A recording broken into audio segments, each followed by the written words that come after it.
మాట్లాడే అవకాశం హల్లెలూయా.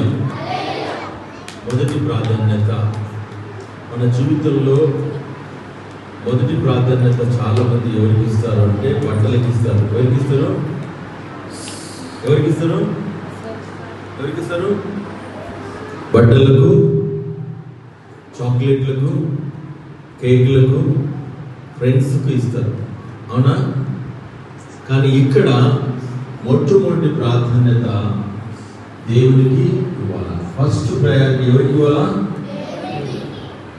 సో ఎస్తేరు జీవితంలో తల్లి లేక తండ్రి లేక ఉన్నప్పుడు తను తన పిననాన్న అయినటువంటి వ్యక్తికి ఆయన చెప్పిన మాట ప్రకారంగా దేవునికి మొట్టమొదటి ప్రాధాన్యత ఇచ్చి ఉన్నారు.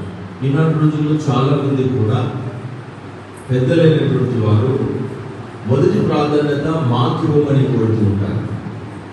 టీచర్ ఇదివరకు మీకు చెప్పిన రీతిగా మాకు ప్రాధాన్యత ఇవ్వకూడదు, దేవునికి ప్రాధాన్యత ఇవ్వాలని చెప్పుకున్నారు.